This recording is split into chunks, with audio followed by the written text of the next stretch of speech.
الحمدللہ صحیح بخاری میں کم از کم 20 احادیث موجود ہیں عاشورہ 10 محرم کے روزے کی فضیلت پہ. ان میں سے بھی جو کنزیکٹو 8 طرق آئے ہیں انٹرنیشنل نمبر کے مطابق 2000 سے لے کر 2007 تک. اس باب کا نام ہی ہے صیام یوم عاشورہ، یعنی یوم عاشورہ کا جو روزہ ہے اس سے متعلق. اور صحیح مسلم میں، بخاری میں تو 20 احادیث ہیں، صحیح مسلم میں 40 احادیث ہیں، جن میں سے جو چیپٹر ہے صوم یوم عاشورہ کنزیکٹو، اس میں 34 احادیث 34 ہیں انٹرنیشنل نمبر کے مطابق 2637 سے لے کر 2670 تک. یعنی آلموسٹ بخاری مسلم میں ملا کر یہ آپ کو 50 سے زیادہ احادیث ملیں گی، اور کم از کم 8 صحابہ سے یہ احادیث روایت ہیں. تو اب یہ ساری وہ 50 احادیث تو میں کور نہیں کر سکتا، میں نے صرف پنجتن پاک کی نسبت سے 5 ہی چوز کی ہیں. پہلی حدیث بخاری اور مسلم دونوں میں ہے، صحیح بخاری میں 2006، مسلم میں 2662، اور مشکات میں بھی ہے 2040 انٹرنیشنل نمبر کے مطابق. ابن عباس کہتے ہیں رضی اللہ تعالیٰ عنہما کہ میں نے نبی صلی اللہ علیہ وآلہ وسلم کو یوم عاشورہ 10 محرم اور رمضان مبارک کے علاوہ کسی اور دن کے روزوں کا اہتمام کرتے ہوئے نہیں دیکھا. اور پھر ساتھ ہی فرمایا کہ آپ صلی اللہ علیہ وآلہ وسلم 10 محرم یوم عاشورہ کے دن کو باقی تمام دنوں پر فضیلت دیا کرتے تھے. یہ مسلم شریف کے الفاظ اور بخاری میں بھی موجود. دوسری حدیث صحیح مسلم میں ہے انٹرنیشنل نمبر کے مطابق 2746 اور مشکات میں 2044. ابو قتادہ کہتے ہیں کہ نبی صلی اللہ علیہ وآلہ وسلم نے فرمایا میں اللہ سے امید کرتا ہوں کہ یوم عاشورہ یعنی 10 محرم کا روزہ 1 سال کے گناہوں کا کفارہ بن جائے گا. 1 سال کے. اور یہ گناہ صغیرہ ہی ہوتے ہیں، کبیرہ گناہ صرف توبہ سے معاف ہوتے ہیں، کیونکہ صحیح مسلم میں حدیث ہے انٹرنیشنل نمبر کے مطابق 552 اور مشکات میں بھی ہے 564 کہ اگر کبیرہ گناہوں سے بچا جائے تو ایک نماز سے دوسری نماز، ایک جمعے سے دوسرا جمعہ، اور ایک رمضان سے دوسرا رمضان درمیان کے گناہوں کا کفارہ بن جاتے ہیں، اگر بیچ میں بڑے گناہ نہ کیے جائیں. اب یہ نہیں کہ ایک بندہ ایک جمعہ پڑھے اگلا جمعہ پڑھ لے بیچ کے گناہ معاف، نہیں، نماز چھوڑنا خود کبیرہ گناہ ہے. صحیح مسلم میں 246 نمبر حدیث ہے بندے کے کفر اور اسلام کے درمیان فرق کی نماز ہے، تو نماز چھوڑنے سے بڑا کوئی کبیرہ. تو کبیرہ گناہوں سے بچا جائے تو چھوٹے موٹے گناہ جو ہیں وہ اس طرح کے روزوں سے معاف ہو جاتے ہیں. تیسری حدیث بھی بخاری اور مسلم دونوں میں ہے، بخاری میں 2002، مسلم میں 2637.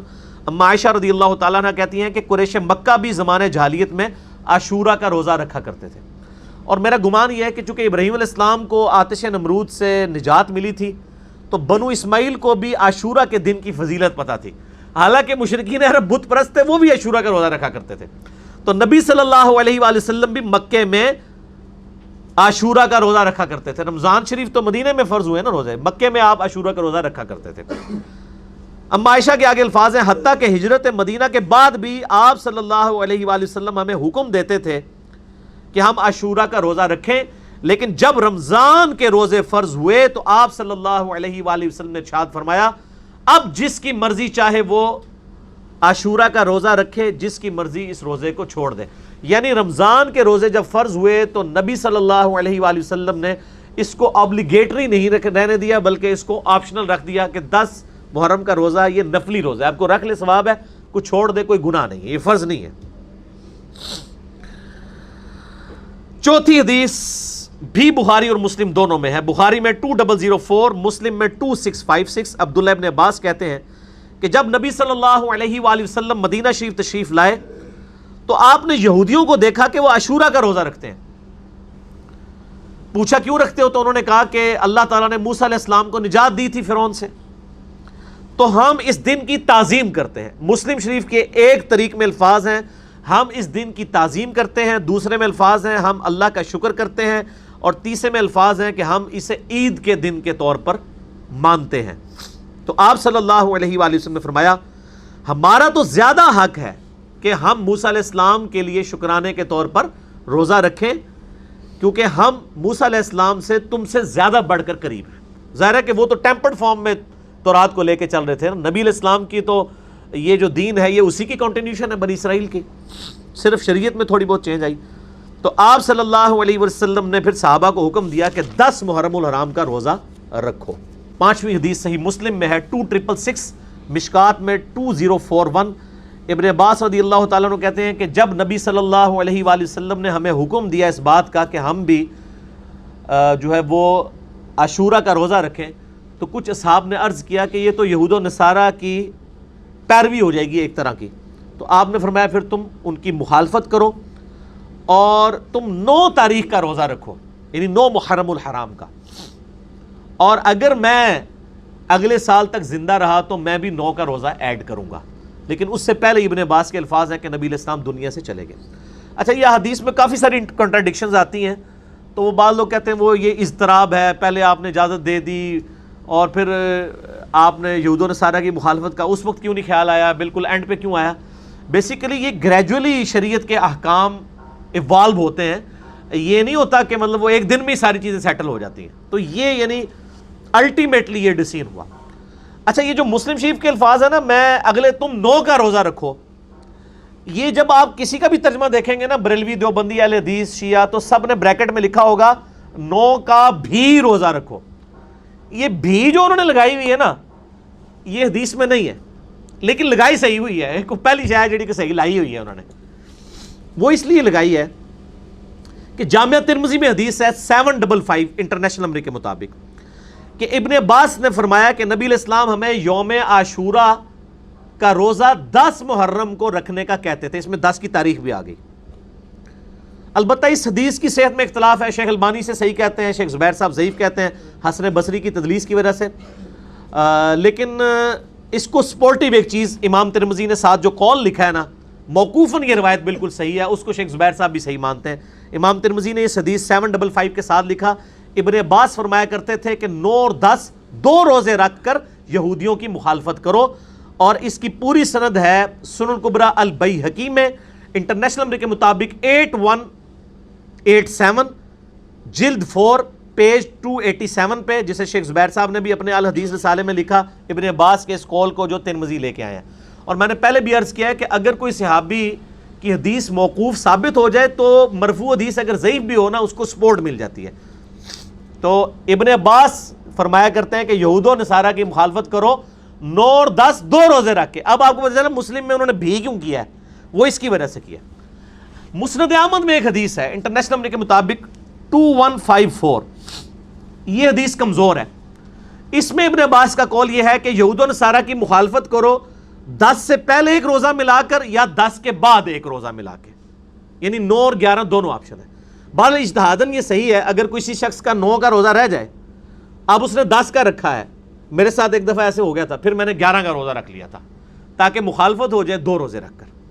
تو اب مسلم شریف کی جو حدیث ہے اگلے سال میں زندہ رہا تو 9 کا رکھوں گا, تو وہ بھی ہے, یہ نہیں ہے کہ 10 کا چھوڑ دوں گا. 10 کے بغیر تو عاشورہ کا لفظ ہی نہیں بنتا. ٹھیک ہو گیا, عاشورہ کا لفظ تو بولا ہی 10 کے اوپر جاتا ہے.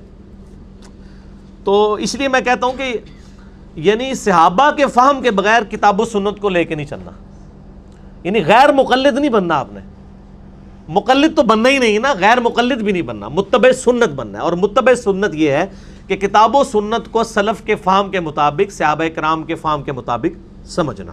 She heard that fasting of Ashura is to be a day before or a day after, so that we would be different to the Jews.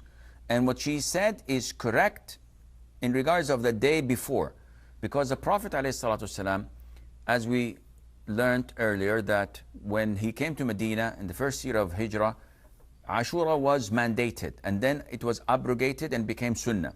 So he continued to fast Ashura until the last year where he lived, until he died on the 11th year of Hijrah. He said that on that year, if I live next year, the 12th year of Hijrah, I will fast the 9th. This means that he used to fast only the 10th. But after 8 years, he wanted to go against the Jews, and there are so many things in Islam that we are ordered to go against the Jews and the Christians and the rest of the disbelievers to have our own identity. Among them is this, but he died, alayhi salatu wasalam. So now it is the recommendation that people fast the 9th and the 10th. The hadith of fasting the 11th as well is da'if. It's not authentic. 9 اور 10 محرم کے روزے کے بارے میں تفصیل بتائیں. روزہ 2 دن کا مسنون ہے، نفل ہے، 9-10 کا روزہ یا پھر 10-11 کا روزہ؟ نہیں، 9 اور 10 کا ہے اور یہ مسنون ہے. ویسے نفلی روزہ شمار ہوگا، لیکن چونکہ حضور جب مدینہ تشریف لائے تو مدینہ کے یہودی جو ہیں یہ 10 محرم کا روزہ رکھتے تھے. تو حضور نے پوچھا کہ یہ کیوں رکھتے ہیں آپ روزہ؟ تو انہوں نے کہا کہ اس تاریخ کو ہمیں جو آل فرعون سے ان سے نجات ملی تھی اور فرعون غرق ہوا تھا اور ہم آزاد ہوئے تھے. تو حضور نے فرمایا کہ موسیٰ پر تو ہمارا حق تم سے زیادہ ہے، ہم موسیٰ کو مانتے ہیں، پوری طرح مانتے ہیں. لہذا حضور نے اپنے صحابہ کو بھی حکم دیا کہ تم روزہ رکھو، حالانکہ ابھی رمضان کا روزہ بھی فرض نہیں ہوا تھا. تو یہ اس وقت کا ہے، تو اس لیے روزہ 2 دن کا کہ ہم وہ یہود سے اپنے معاملے کو علیحدہ کرنے کے لیے یہ کہ وہ 1 دن کا رکھتے تو ہم 2 دن کا رکھیں گے. سورہ توبہ کی آیت نمبر 36 میں آپ پڑھیں گے کہ جب سے اللہ تعالیٰ نے زمین و آسمان کو پیدا فرمایا تو حرمت والے مہینے 4 ہیں، کل مہینوں کی تعداد 12 ہے. آپ دیکھیں لونر ایئرز دیکھیں، اس میں 12 مہینے ہیں، سولر میں بھی 12 ہیں، اور ان میں سے 4 حرمت والے ہیں. وہ کون سے 4 ہیں؟ وہ بخاری و مسلم دونوں میں یوم النحر کا خطبہ ہے نبی علیہ السلام کا، قربانی والے دن کا. اس میں آپ علیہ السلام نے فرمایا وہ 3 کنزیکٹو مہینے ہیں، ذی قعدہ، ذو الحجہ اور محرم، اور چوتھا مہینہ ہے رجب کا. یہ 4 حرمت والے مہینے ہیں. اسلام سے پہلے بھی ان مہینوں کے اندر جنگ کرنا منع تھی، لڑائی کرنا منع تھا، اسلام نے بھی اسے حرام کیا. ان کی یہ حرمت ہے. تو اسلامی جب کیلنڈر کا آغاز محرم سے ڈیسائیڈ کیا گیا، پھر محرم کی اہمیت اور بڑھ گئی کہ پہلا مہینہ ہی حرمت والا ہے. اس کے علاوہ محرم کے مہینے میں ایک دن ایسا تھا، عاشورہ کا دن، جو بخاری مسلم میں آلموسٹ 50 احادیث ہے کہ جو اسلام سے قبل بھی مشرکین عرب اس دن کا روزہ رکھتے تھے، اسلام نے اسے کنٹینیو کیا. اور جب تک رمضان کے مہینے کے روزے فرض نہیں ہوئے، یہ عاشورہ کا 10 محرم کا روزہ فرض تھا. عاشورہ کا لفظ بخاری مسلم میں موجود ہے. جب یہ فرض ہو گیا تو بخاری مسلم میں آتا ہے، نبی علیہ السلام نے فرمایا یہ آپشنل ہے. اس کے علاوہ ایک اور حدیث بھی ہے بخاری اور مسلم میں، جب نبی علیہ السلام ہجرت کر کے مدینہ شریف آئے اور آپ کو یہ پتا چلا کہ یہودی جو ہے وہ 10 محرم کا روزہ رکھتے ہیں، تو آپ علیہ السلام نے ان سے پوچھا کیوں رکھتے ہو؟ تو انہوں نے کہا کہ ہم اسے عید کے طور پہ مناتے ہیں. ایک طریق میں آتا ہے عید کے الفاظ، ایک میں آتا ہے ہم خوشی کا دن مناتے ہیں، ایک میں الفاظ ہیں ایام اللہ میں سے ہے. یہ تینوں الفاظ بخاری مسلم میں ملتے ہیں. تو آپ صلی اللہ علیہ وآلہ وسلم نے فرمایا ہم زیادہ حق رکھتے ہیں کہ حضرت موسیٰ علیہ السلام کا یہ دن ہم منائیں. تو آپ نے فرمایا تم بھی روزہ رکھا کرو. مسلمانوں نے پھر سے اس روزے کو شروع کیا. پھر بخاری مسلم کی ایک حدیث میں آتا ہے کہ ایک صحابی نے عرض کیا کہ اللہ کے محبوب صلی اللہ علیہ وآلہ وسلم آپ تو ہمیں مخالفت کا حکم دیتے ہیں یہود و نصارہ کی، تو یہ انہی کی پیروی ہو جائے گی. تو آپ نے فرمایا کہ اگلے سال میں زندہ رہا تو 9 محرم کا روزہ رکھوں گا. لیکن جب مسلم شریف کی اس حدیث کا ترجمہ کیا جاتا ہے تو بریکٹ میں لکھا جاتا ہے بھی، 9 کا بھی رکھوں گا. اس لیے کہ جامعہ ترمذی کے اندر موجود ہے 755 نمبر حدیث، اس کے انڈر امام ترمذی نے کومنٹس لکھے ہیں کہ عبداللہ ابن عباس کہتے ہیں یہود و نصارہ کی مخالفت کرو، 9 اور 10 دونوں کا روزہ رکھو. اس کی پوری سند سنن کبری البیہقی میں موجود ہے. اس کے علاوہ جو اہل تشیع کا اس روزے پر اعتراض ہے، یہودیوں کا بھی ایک اعتراض ہے کہ جی ہم تو کوئی نہیں رکھتے. تو میں نے بتایا کہ اب وہ مہینے چینج ہو چکے ہیں، آج بھی وہ اس دن کو مناتے ہیں، لیکن ان کے اس مہینے کا نام تشریع ہے. تشریع بھی بولا جاتا ہے، تشریع بھی، اور یوم کپور اسے کہا جاتا ہے. وہ میں نے 1.25 گھنٹے کا لیکچر آلموسٹ ریکارڈ کروایا، آج کل ہم نے فیس بک پہ اپلوڈ کیا. اب 1.25 گھنٹے تو میں نہیں بول سکتا، تو جسے وہ اختلافی موضوع چاہیے تو وہ اس کو دیکھ لیں. 9 اور 10 یہ 2 روزے رکھیں، یہ یعنی ایک فضیلت کا کام ہے. باقی پھر اسلام میں تو محرم کی اہمیت اس وقت زیادہ بڑھ گئی کہ جب اس امت نے نبی صلی اللہ علیہ وآلہ وسلم کو قبر میں گئے ہوئے صرف 50 سال گزرے تھے کہ آپ کی پوری اولاد کو سوائے چند ایک کے میدان کربلا میں مظلومانہ شہید کر دیا. سیدنا حسین ابن علی رضی اللہ تعالیٰ عنہ کی شہادت نے اس مہینے کو اور عاشورہ کے دن کو ہمیشہ کے لیے امر کر دیا. ویسے اگر آپ بخاری مسلم میں تو آتا نا اس دن فرعون ڈبویا گیا تھا، ایام اللہ میں سے ہے. اس کے علاوہ اگر آپ تاریخ کی کتابیں پڑھیں گے تو آپ کو پتا چلے گا کہ اللہ تعالیٰ کے فیصلے کے بڑے بڑے دن جو ہے وہ 10 محرم کو ہی آئے ہیں. 10 محرم کے دن ہی یونس علیہ السلام کو مچھلی کے پیٹ سے نجات ملی تھی. اب اس پہ حدیثیں سپورٹنگ نہیں، لیکن تاریخ میں یہ روایتیں ملتی ہیں. 10 محرم کے دن ہی اللہ تعالیٰ نے سیدنا آدم علیہ السلام اور سیدہ حوا کی ملاقات کروا دی تھی. اس کے علاوہ کئی اور واقعات آپ کو ملتے ہیں, اس ڈیٹیل میں جانے کی ضرورت نہیں ہے. اس قسم کی آپ نے اگر میٹھی میٹھی باتیں سنی ہو تو طارق جمیل حافظہ اللہ تعالیٰ کے آج کل کافی کلپٹڈ ہیں, وہ آپ دیکھ لیں. ہم نے تو یہاں پہ تحقیقی باتیں کرنی ہوتی ہیں, تو اس لیے میں ان چیزوں میں ٹائم لگا کے اپنی بات کا رخ اور طرف نہیں لے کے جانا چاہتا. تو یہ جناب محرم کی اہمیت ہے, اور کربلا کے اعتبار سے تو ظاہر ہے کہ پھر اہمیت بڑھ گئی کہ مسلمان دیکھیں اس پہ تو اجماع کر چکے ہیں کہ پوری دنیا کے مسلمان محرم کے مہینے میں جو ہے وہ کربلا کو یاد کرتے ہیں. کوئی اس دن ماتم کر کے یاد کرتا ہے, کوئی اس دن فضائل اہل بیت سنا کے یاد کرتا ہے, کوئی اس دن یزید کے فضائل سناتا ہے. تو اپنا اپنا کام سارے ڈیوٹی پوری کر رہے ہیں. تو نصیب والوں کا حصہ ہے. اللہ تعالیٰ ہمارا خاتمہ اہل بیت کے ساتھ فرمائے, قیامت الدین ہمیں معشور فرمائے ان کے ساتھ, آمین. اور ان کی محبت پہ ہمارا خاتمہ فرمائے, آمین. ہر سال محرم آ کر یہ صدا لگاتا ہے, میرا اللہ چاہتا تو میرے نبی کے نواسے کی شہادت سفر میں ہوتی, ربیع الاول میں ہوتی. 11 مہینے نہیں پڑے ہوئے, ربیع الثانی میں ہوتی, جمادی الاولیٰ میں ہوتی, جمادی الثانی میں ہوتی, رجب میں ہوتی, شعبان میں ہوتی, رمضان سب سے بہترین مہینہ رمضان میں ہوتی, شوال میں ہوتی, ذوالقعدہ میں ہوتی, ذوالحج میں. محرم میں کیوں رکھا ہے کہ ہر سال, ہر آنے والا سال ہم تو اندھے ہو کے گزر جاتے ہیں اپنے سال سے, اور جنوری کے سال میں سارے بیدار ہوتے ہیں. ٹھیک ہے, وہ بھی میرے اللہ کا بنایا ہوا ہے, یہ بھی میرے اللہ کا بنایا ہوا ہے, لیکن اس نے اس امت کی جھولی میں محرم کو ڈالا اور باقیوں کی جھولی میں جنوری کو ڈالا. اللہ تعالیٰ نے اس مہینے کے اندر, اگرچہ یہ مہینہ شروع سے کوئی مقدس چلا آ رہا ہے, محرم میں اللہ نے آدم علیہ السلام کی توبہ کو قبول کیا. محرم اماں ابا کی ملاقات ہوئی 10 محرم میدان عرفات میں. دوسرا بڑا واقعہ 10 محرم نوح علیہ السلام کی کشتی جودی پہاڑ پہ جا کر ٹکی. اس کے بعد تیسرا بڑا واقعہ 10 محرم موسیٰ علیہ السلام نے سمندر پار کیا اور فرعون ڈوبا. چوتھا بڑا واقعہ 10 محرم یونس علیہ السلام مچھلی کے پیٹ سے باہر نکالے گئے اور اللہ تعالیٰ نے ان کی حفاظت فرمائی. ایک پوری فہرست ہے, میں نے آپ کو 3-4 سنا دیے. اور پھر اس سب پر چھا گیا میرے نبی کے نواسے اور پورے خاندان کی شہادت. علی بھائی, آپ نے ایک کوئسچن کا آنسر دیتے ہوئے یہ بات کہی کہ سوگ حسین نہ کریں اور غم حسین کریں. جی. تو یہ دونوں باتیں تو بظاہر ایک جیسی لگتی ہیں, ان میں بظاہر ایک جیسی لگتی ہیں. نہیں سر, بظاہر ایک جیسی اس لیے لگ رہی ہیں کہ اس بات کو سمجھنے کے لیے کامن سینس کی ضرورت ہے. میں نے اس میں بھی بریف کیا ہے کہ بخاری اور مسلم کی متفق علیہ حدیث ہے کہ جو عورت یوم آخرت پر ایمان رکھتی ہے اور اللہ پر ایمان رکھتی ہے, اس کے لیے حلال نہیں ہے کہ وہ کسی میت کے اوپر 3 دن سے زیادہ سوگ کرے, سوائے خاوند کے سلسلے میں بیوی 4 مہینہ 10 دن کرے گی. سوگ تو ظاہر 3 دن کے بعد نہیں ہو سکتا. ایون نبی صلی اللہ علیہ وآلہ وسلم کی میت کے اوپر بھی 3 دن سے زیادہ سوگ نہیں ہے.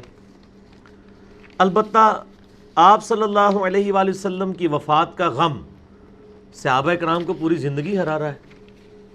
حدیث بیان کرتے ہوئے رو پڑتے تھے, بلکہ آپ کے وہ جو بعض اہل حدیث حضرات ہیں وہ 12 ربیع الاول کو ڈائلیوٹ کرنے کے لیے بعض کا ایک میسیج بھی چلا دیتے ہیں کہ 12 ربیع الاول کا دن تھا, ہر جگہ کوہرام مچا ہوا تھا, وہ ایک جعلی سا بنایا ہوا ہے, اور یہ لوگ میلاد منا رہے ہیں, یہ تو غم کا دن ہے.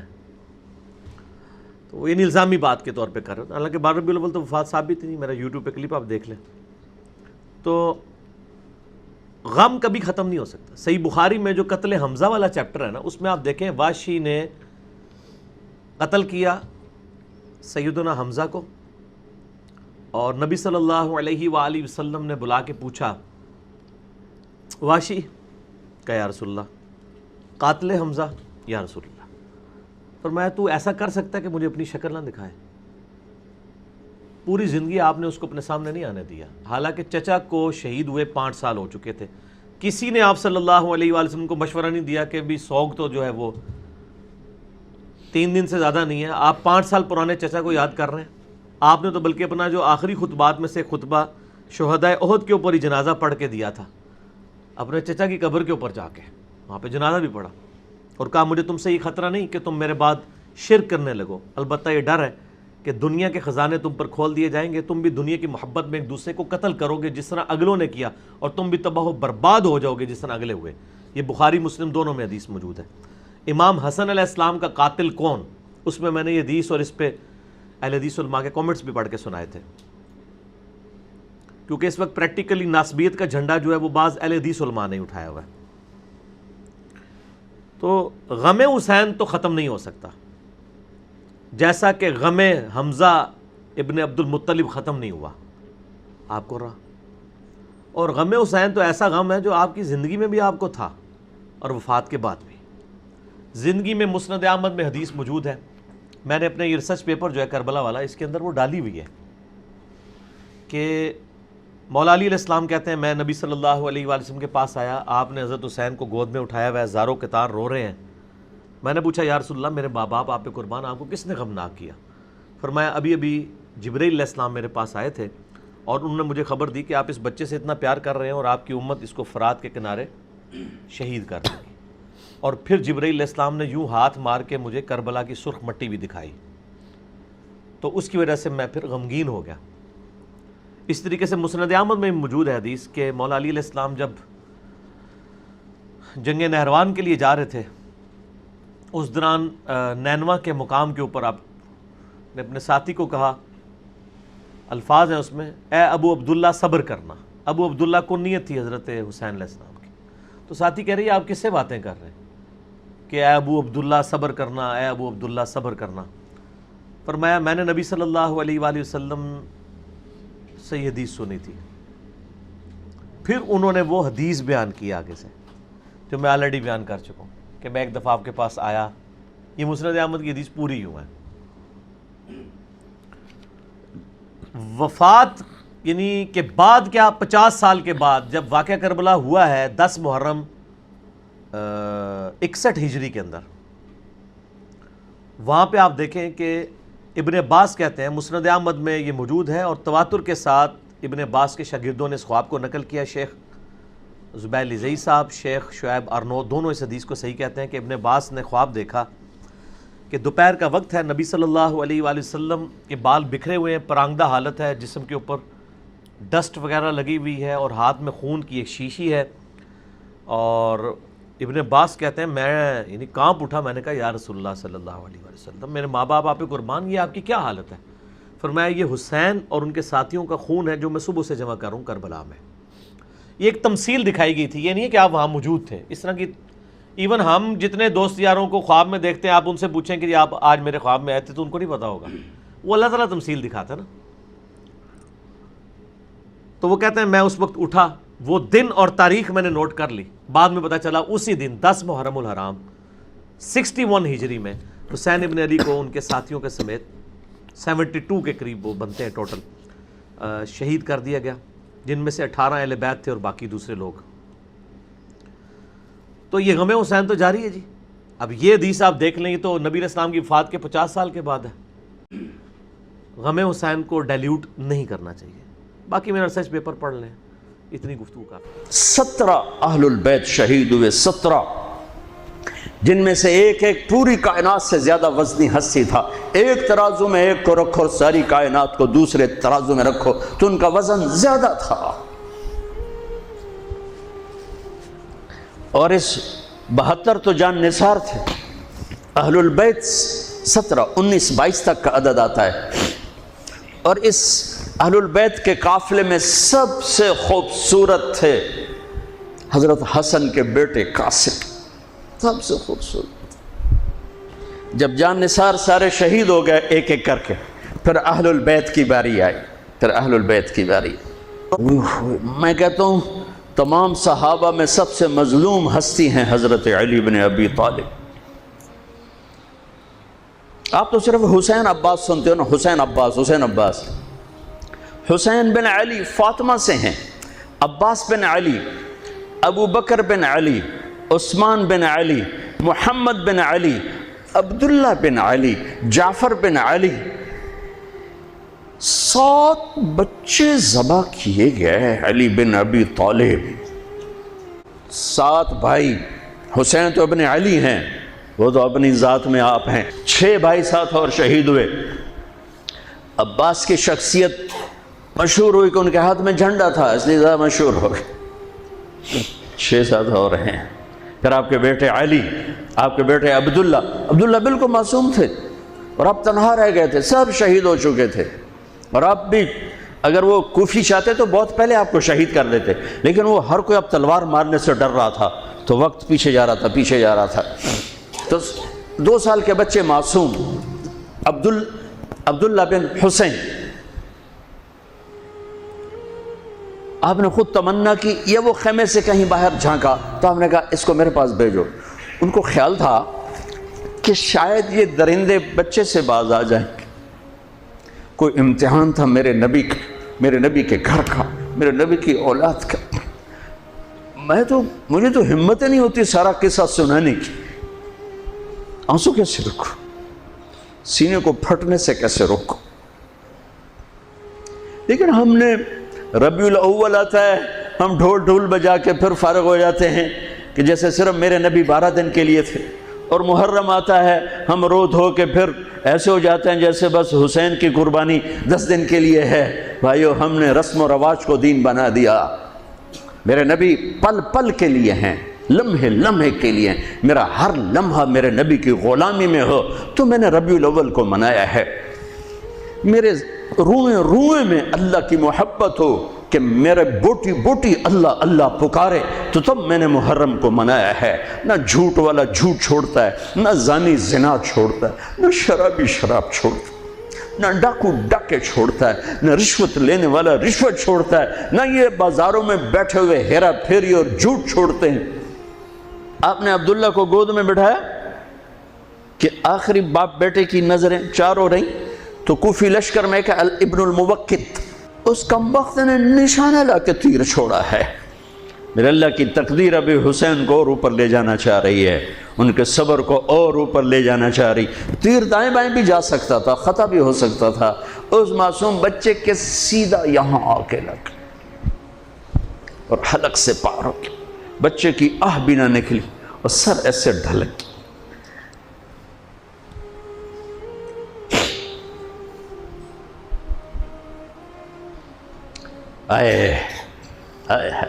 دل ہی تو ہے نہ سنگ و خشت، درد سے بھرنا آئی کیوں۔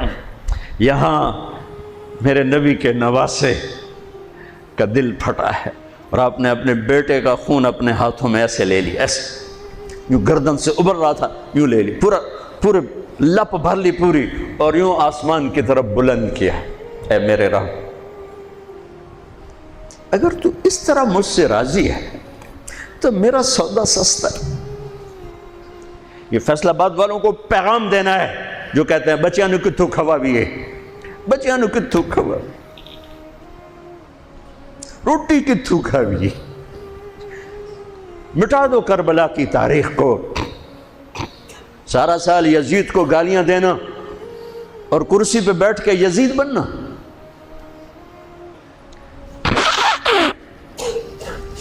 سارا سال شمر کو ظالم کہنا اور عدالت میں بیٹھ کے چند کوڑیوں پہ قلم کو بیچ دینا، تم میں اور ان میں کیا فرق ہے؟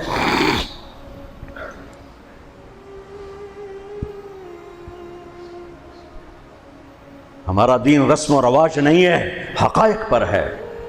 خون سے اپنے ہاتھ بھر لے، کیا ہوا ہوگا اس وقت؟ اے اللہ، تو راضی ہے تو میرا کوئی گلہ نہیں،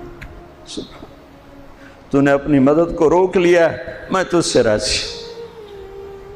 بچوں کو لٹا دیا، لیکن سب سے زیادہ جو میں قاسم، حسین کے ابو بکر، حسین کے علی اور عبداللہ 2 شہید، حضرت حسن کے ابو بکر، قاسم، عبداللہ، مسلم بن عقیل کے جعفر عبد الرحمن، خود مسلم بن عقیل بھی شہید ہے، حضرت عبداللہ بن جعفر کے اون اور محمد، حضرت زینب کے بیٹے۔ میں قربان جاؤں حضرت زینب پر، ایک طرف بچوں کو ذبح ہوتے دیکھ رہی ہے، ایک طرف بھائی کا سر نیزے پہ چڑھتے دیکھ رہی، سبحان اللہ، سبحان اللہ اکبر۔ وہ جو گیت تم نے سنا نہیں میری عمر بھر کا ریاض تھا، میرے درد کی تھی وہ داستاں جسے تم ہنسی میں اڑا گئے۔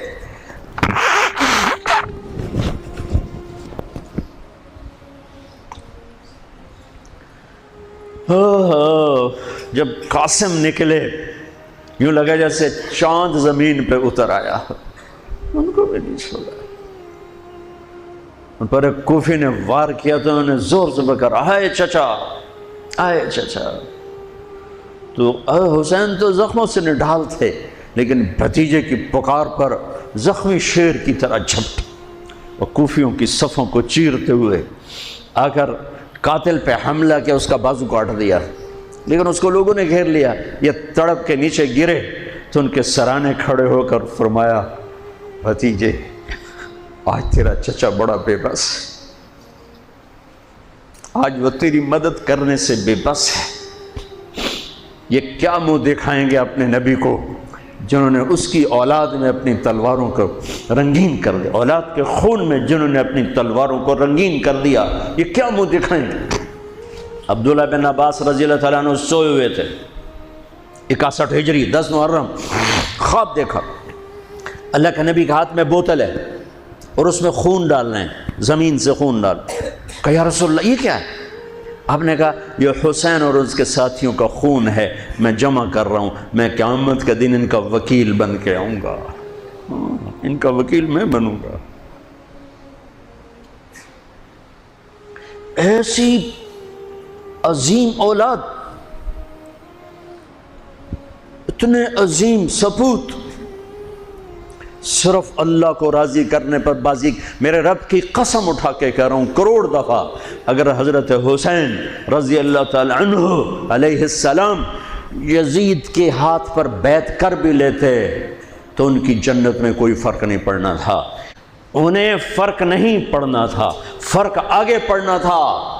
امت کو دین پہنچانا ہے، امت کو پیغام پہنچانا ہے کہ جان مال کو اللہ پر فدا کرنا ہی عین کامیابی ہے، عین عزت ہے، عین معراج مومن ہے۔ ہم کوڑیوں پہ نہیں بکتے، ٹھیکروں پر نہیں بکتے۔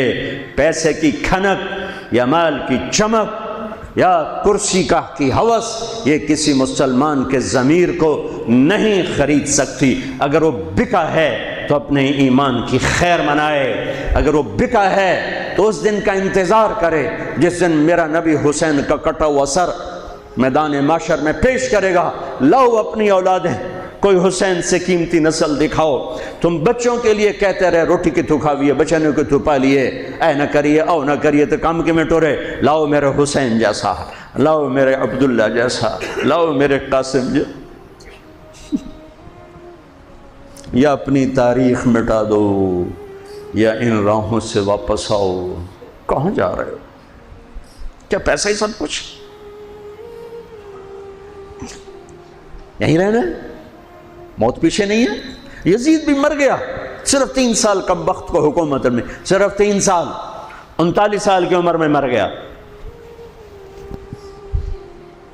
ایک عزت کی معراج سے بھی آگے گزر گیا، ایک ذلت کی پستیوں سے بھی نیچے چلا گیا۔ نماز کا وقت آیا، نماز کا وقت آیا۔ اب نماز کی کیا ضرورت ہے؟ جنگ سے پہلے آنکھ لگ گئی، آنکھ کھلی تو ہنسنے لگے۔ تو بہن نے پوچھا یہ کوئی ہنسنے کا موقع ہے؟ کہنے لگے ہاں ابھی اللہ کے نبی کا دیدار ہوا ہے۔ کہہ رہے ہیں بیٹا میں لینے کے لیے آ چکا ہوں، میں آ چکا ہوں، استقبالیہ جماعت، ریسیپشن جماعت آ چکی ہے، میں آ چکا ہوں۔ تو اب نماز نہ پڑھتے؟ وہی بات آ گئی، یزید کی بیعت کرتے پیغام ادھورا ہو جاتا، انہوں کو کوئی فرق نہیں پڑنا تھا۔ نماز نہ پڑھتے اس حسینی قافلے کو کوئی فرق نہیں پڑنا تھا۔ کعب احبار، حضرت علی بیٹھے تھے، کعب احبار کہنے لگے اس شخص نسل میں ایک آنے والا ہے جس کے ساتھی شہید کیے جائیں گے اور ابھی ان کے گھوڑوں کا پسینہ بھی خشک نہیں ہوگا کہ اللہ کے نبی سے جا کے مل جائیں گے۔ تو اتنے میں حضرت حسن کعب احبار بہت بڑے یہود کے عالم ہیں، یمن سنا میں ان کی قبر پر میں گیا تھا۔ حضرت امام حسن گزرے تو لوگوں نے پوچھا یہ ہے؟ کہا نہیں یہ نہیں ہے۔ تھوڑی دیر کے بعد امام حسین گزرے، کہا یہ ہے؟ کہا ہاں یہ ہے، یہ ہے، یہ اور اس کا قافلہ، ان کے گھوڑوں کے پسینے بھی خشک نہیں ہوں گے کہ میرے نبی کے گلے سے جا کے مل جائیں گے۔ اتنی بڑی خوشخبریاں ہیں اور نماز کا وقت آتا ہے تو آپ فرماتے ہیں اے شمر سے کو مجھے نماز پڑھنے دے. اب کیوں پڑھ رہے ہیں؟ چھوڑیں. نہیں پڑھنی ہے. فیصل آباد والوں کو پیغام دینا ہے کہ تمہاری دکانیں تمہیں نماز سے غافل نہ کر دیں. یہ پیغام دینا ہے. تمہارے دھندے، تمہارے کام تمہیں نماز سے میں ہائے ہائے ہائے اپنے خون سے ہی وضو کیا ہوگا یا کربلا کی مٹی سے تیمم کیا ہوگا. بڑی مقدس ہے کربلا کی سرزمین، جہاں وہ سجدہ ہوا جو 1400 سال میں کبھی نہیں ہوگا. کبھی ایسا سجدہ نہ ہوگا، ایسی قربانی والا سجدہ اللہ پہ. ہمارے میں تو دیہاتی آدمی ہوں نا اور جانگلی زبان ہے ہمارے اللہ اب پہ بشکے سی، اللہ اب پہ بشکے سی، ساڈا سانو پیر بشکے سی، ساڈا سانو پیر بشکے سی.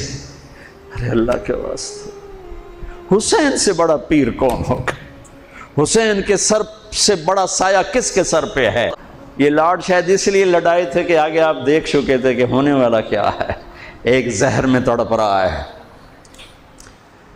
آخری دن جب شہید ہوئے بہت تڑپ رہے تھے، خون کے پخانے چل رہے تھے. تو حضرت حسین سے کہا بھائی کئی دفعہ زہر دیا گیا ہوں، جو اس دفعہ زہر دیا گیا ہے یہ میرا کلیجہ کاٹ دیا ہے. تو حسین کہنے لگے بھائی مجھے بتاؤ کس نے دیا ہے؟ کہ کیا کرو گے؟ قتل کرو گے؟ کہاں قتل کروں گا. کس کی اولاد ہیں؟ کس کی گود میں پلے ہیں؟ کس ماں کا دودھ پیا ہے؟ جنت کی عورتوں کی سردار. کس کے بیٹے ہیں؟ علی بن ابی طالب. آپ نے یوں ہاتھ پکڑ کر حضرت علی کا یوں سینے سے لگا کر کہا علی تجھے مبارک ہو، جنت میں تیرا گھر میرے گھر کے سامنے ہوگا. اس کی نسل ہے، اس کی نسل ہے.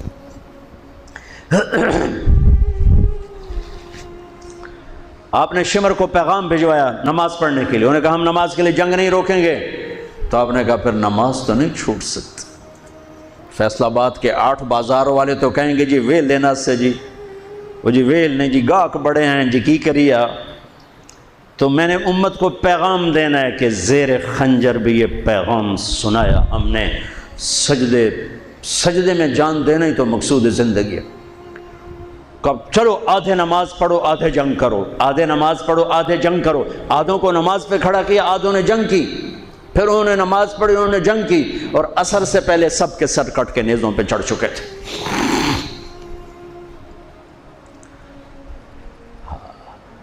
کافی دیر سے آپ بالکل بے بس ہو چکے تھے. سارا قافلہ اللہ کے پاس پہنچ چکا تھا. تنہا جان تھی، کوئی وار کرنے سے ہر کوئی گھبراتا تھا. تو شمر نے لان تان کی تو زرع بن شریک تمیمی اس نے آ کر آپ کو یوں نیزے کا وار کی جو یہاں لگا، یہاں زور سے. آپ تو پہلے تقریباً ختم ہو چکے تھے. تو اس نے آ کے جو نیزہ مارا یہاں تو آپ پیچھے گرے، ایسے نیچے گر گئے. تو اضحیٰ بن خولہ آگے بڑھا گردن کاٹنے کے لیے، لیکن قریب ہوا تو کپ کپا کے پیچھے ہٹ گیا. تو سنان بن انس نخعی وہ کہنے کا کم بخت، ایک زخمی کا سر نہیں کاٹ سکتا. وہ نیچے اترا، اس نے کہ آپ کی گردن کاٹ دی اور سر یوں پھینک دی، نیزے پہ چڑھا دیا گیا. چھوٹے 2 سال کے عبداللہ سے لے کر حسین 56 سال 5 مہینے 5 دن، 56 سال 5 مہینے 5 دن عمر مبارک اور سر نیزوں پہ چڑھے ہوئے ہیں. اور عورتوں کو خیموں سے نکالا گیا، لاشوں کو چھوڑ دیا گیا، دفن نہیں کیا گیا. انہوں نے جو ان کے مرے تھے انہیں دفن کیا، انہیں چھوڑ دیا گیا، ان کے گردنیں کاٹ دی گئیں، اوپر پانی چھوڑ دیا گیا. ہاں تو بنو اسد آئے. بنو اسد نے آ کر سب کو الگ الگ دفن کیا. تو جب عمر بن سعد کو پتہ چلا کہ تدفین ہو گئی، انہوں نے کہا اوپر پانی چھوڑ دو تاکہ قبروں کا نشان مٹ جائے. انہوں نے پانی چھوڑ دیا، قبروں کے نشان زیرو کر دیے. یہاں نیچے آرام کر رہا ہے، وہاں آپ کی قبر کو دوبارہ بنایا گیا. جب یہ قافلہ چلا، حضرت زینب نے پیچھے مڑ کے دیکھا تو لاشیں، میرے نبی کا گھر ذبح ہوا. میدان کربلا میں لاشیں پڑے ہوئے بتا رہے ہیں کہ اللہ کو راضی کرنے کے لیے یہاں تک جایا جا سکتا ہے. فیصل آباد کا تاجر یہ کہہ نہیں سکتا روٹی کی تو کھاوا پھر میں. ایک ہی دفعہ زندگی ملی ہے اور ایک ہی دفعہ موت آئے گی. یا اللہ کو راضی کر لو یا چند کوڑیوں پہ بک جاؤ بک. وہی سہرے سجائیں گے, تاج سروں پر ہوں گے, چہرے چمکتے ہوں گے. ان الذین قالوا ربنا اللہ ثم استقاموا, جنہوں نے اللہ کو رب کہہ کر اس پہ جم گئے. جب یہ سر نیزوں پہ چڑھے حضرت زینب نے پیچھے مڑ کے دیکھا ہے, واہ محمد واہ محمد. میرے بھائیو, میں تو قصے کا مقصود بتا رہا ہوں, قصہ تو کبھی بھی سنانا میری ہمت نہیں ہوئی, میرے بس میں نہیں رہا, میرے بس میں نہیں ہوا, نہ شاید آئندہ کبھی ہو. لیکن پیغام ہے میرے نبی کی اولاد کا, اور یہ ایک کربلا نہیں ہے, لاکھوں ہزاروں کربلائیں ہیں, چھوٹی ہیں, یہ بہت بڑی ہے. اسلام زندہ ہوتا ہے ہر کربلا کے بعد. ام حسبتم ان تدخلوا الجنة ولما يأتكم مثل الذين خلوا من قبلكم مستهم البأساء والضراء وزلزلوا حتى يقول الرسول والذين آمنوا متى نصر الله وإذ زاغت الأبصار وبلغت القلوب الحناجر وتظنون بالله الظنون هنالك ابتلي المؤمنون وزلزلوا زلزالا شديدا. الف لام میم. احسب الناس ان يتركوا ان يقولوا آمنا وهم لا يفتنون ولتبلغن في اموالكم وانفسكم ولتسمعن من الذين اوتوا الكتاب من قبلكم والذين اشركوا اذى كثيرا وان تصبروا وتتقوا فان ذلك من عزم الامور ولنبلونكم بشيء من الخوف والجوع ونقص من الاموال والانفس والثمرات وبشر الصابرين ليبلوكم ايكم احسن عملا لنبلوهم ايهم احسن عملا. یہ سب میرے رب کا بنایا ہوا نظام ہے امتحان کا. جو اسے راضی کر گیا کامیاب, جو کوڑیوں پہ بک گیا 2 ٹکے کا ہو کر بھی نہیں مرے گا, خس و خاشاک کی طرح بے نشان ہو جائے گا. بھائیو, پاک مہینہ, عظیم الشان قربانی, اور ہم عہد کریں, نیا سال شروع ہو رہا ہے, اللہ کی بارگاہ میں توبہ کر کہ جتنے کبیرہ گناہ تھے یا اللہ آج توبہ, آج میری توبہ, اور آج میں تیرا بن کے چلوں گا. تیرا ہمیں کربلاؤں سے بچا, ہم اس قابل نہیں ہیں. ہاں, ایک اور واقعہ سنا دوں, شاید بہت سے لوگ نہیں جانتے ہوں گے, بلکہ اکثر. یزید 39 سال کی عمر میں مر گیا. اس کا بیٹا بھرپور جوان 19-20 سال کی عمر میں 3 بر اعظم کی خلافت پر بیٹھا. 3 بر اعظم کی خلافت پر, 3 بر اعظم کی خلافت. عمر کتنی؟ 18-19 سال. جوانی, پاگل پن, بے ہوشی. 40 دن حکومت کی, 40 دن. 41ویں دن اپنے سارے خاندان بنو امیہ کو اکٹھا کیا اور آ کر ممبر پہ یوں بیٹھا. کہنے لگا آج ایک بات کرنی ہے تم سے. انہوں نے کہا پتہ نہیں کیا اعلان کر رہا ہے. کہ دیکھو, میرا باپ ظالم تھا, جبار تھا, ظالم تھا.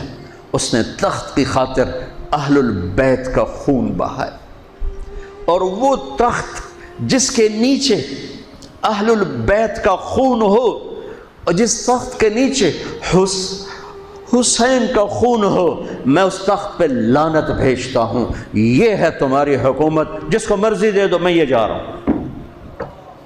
3 بر اعظم کی باپ کی حکومت کو لات مار دی کہ اس کے نیچے حسین کا خون ہے, مجھے نہیں چاہیے. پھر گھر سے جنازہ اٹھا ہے, خود نہیں نکلا. 3 بر اعظم یزید کے بیٹے نے چھوڑ کر امر ہو گیا, میرا تاجر 3 روپے پہ جھوٹ بولتا ہے, 3 روپے پہ دھوکہ دیتا ہے, فراڈ کرتا ہے. پھر اسلام زندہ باد کے نعرے لگاتا ہے, پھر حکمرانوں کو گالیاں دیتا ہے. ارے کبھی اسے بھی تو کھولو, کبھی ادھر بھی تو دیکھو, کبھی اپنے اندر بھی تو جھانکو. تو بھائیو, محرم ایک پیغام ہے, کربلا ایک پیغام ہے کہ جو اللہ کو راضی کرنے کے لیے سولیوں پہ چڑھ گئے وہی کامیاب ہیں. انہوں نے سہرے باندھے ہیں. یہ جو واقعہ ہوا ہے, پہلی بنا پڑھی, دین غالب ہی رہا تھا. آپ کو آج یزید نظر آئے نا تو صحابی سے کم نہیں نظر آئے گا. آپ کو پتہ نہیں ہے اس کے بیسک معاملات کیا تھے, اور جتنا سسٹم یزید کے اندر تھا اگر پاکستان 1% بھی لے لے تو دنیا میں آگ لگ جائے, خلافت آ گئی ہے. تو دین نہیں ہلا تھا اتنا, دین ہلنے کی پہلی بنا پڑی تھی. جدید کی اتنی مجال ہی کیا تھی کہ دین بدلے, لوگوں نے کچا نہیں کھا جانا تھا اس کو, بچے تو نہیں بیٹھے تھے نیچے. نماز اسی طریقے سے, زکوٰۃ کا سسٹم وہی تھا, حج کا انتظام, جو کہ اجتماعیت کے انتظامات ہیں جدید نے نہیں ہلائے تھے. وہ تو ایک سکسیسر تھا, اس ٹائم کا مشرف تھا جو پہلے چلتا آ رہا, چلاؤ آگے. ٹھیک ہے.